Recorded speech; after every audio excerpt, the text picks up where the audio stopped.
నాన్నగారండి, నేను స్కూల్కి వెళ్ళొస్తానండి. మధ్యాహ్నం మాత్రం మీరే రావాలండి. ఓకే అమ్మా, బాయ్. బాయ్ నాన్నగారండి.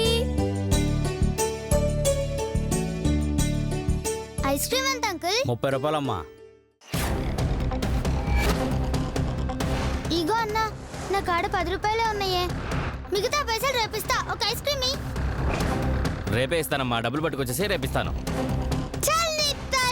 నువ్వు ఇయ్యకుంటే నేను కొనలేనారా? చూడ్రా, రేపు ఈ బండే కొంటా. శ్వేత, అరే ఈరా బాయ్, రేపు నేను ఇస్తా. అరే నేను రేపిస్తానని చెప్తున్నా కదమ్మా, రేపిస్తాను. బాబు ఐస్ క్రీమ్ ఇవ్వు.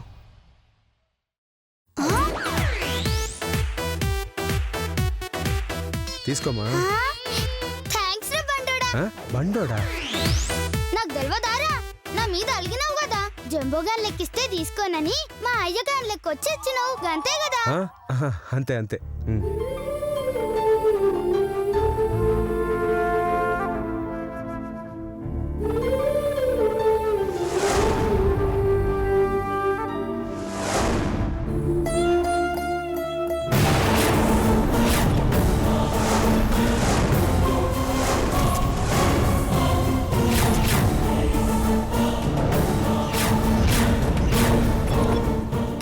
జంబోగాన్ లెక్కనే ఉన్నాడు. మరి గీడెవడు? మా అయ్యగాడేనా?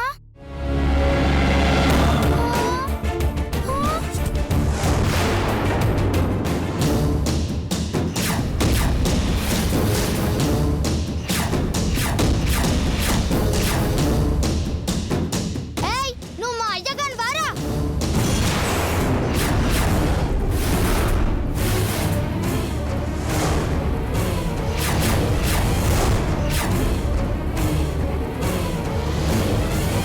అవునమ్మా.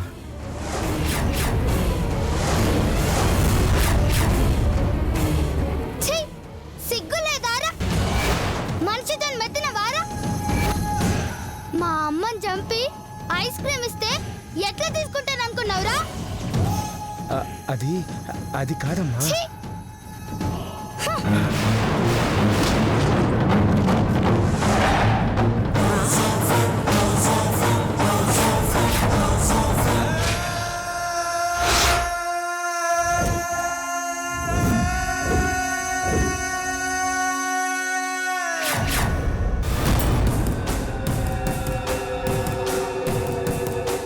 ఒరే తిక్కా, ఇదేదో మనకు ఉపయోగపడేలా ఉందిరా. ఇది అర్జెంటుగా గీతకు చెప్పాలి. నువ్వు ఇక్కడే ఉండు, నేను ఇప్పుడే వస్తాను.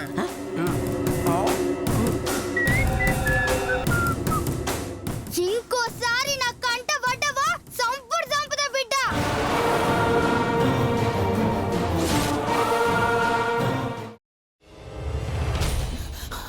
నువ్వు ఇంకేమన్నా చెప్పాలా? ఇంకేమన్నా అబద్ధం చెప్పాలనుకుంటే చెప్పేయి. నేను చూడాలనుకుంటున్నాను నన్ను మోసం చేయడానికి నువ్వు ఎంత నీచానికి దిగజారగలవు అని. ఎందుకు ఆలియా, ఎందుకు నువ్వు ఇలా చేసావు? నీకు తెలుసు కదా, నానమ్మ తర్వాత నీ ఒక్కదానిని కదా నేను పూర్తిగా నమ్మేది. ఏమన్నావు నువ్వు? ఈ మధ్య అన్నిటినీ మర్చిపోతున్నావా? అది చాలు.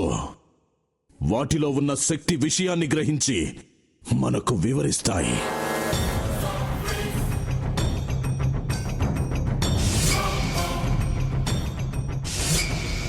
ఎవరు ఆ దండ విప్పొద్దు, గది తలుపులు తెరవద్దు.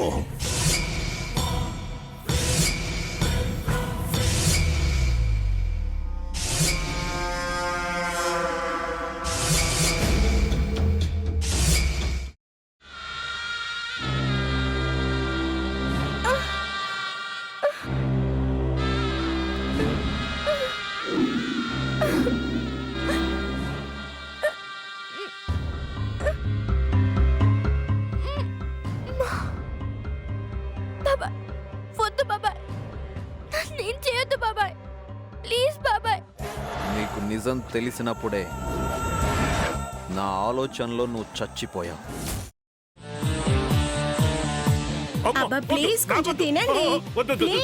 భీమారావు గారు, మీరా? ఇగో మీరా కాదు, సక్కుబాయ్. అవును, మీ పనామే లేచిపోయిందని చెప్పి కంప్లైంట్ ఇచ్చినావు కదా. రే రేయ్ ఆయన కంప్లైంట్ ఇచ్చింది లేచిపోయిందని కాదు, కనిపించడం లేదు అని. అట్లానా? సరే మేడం. ఇడియట్.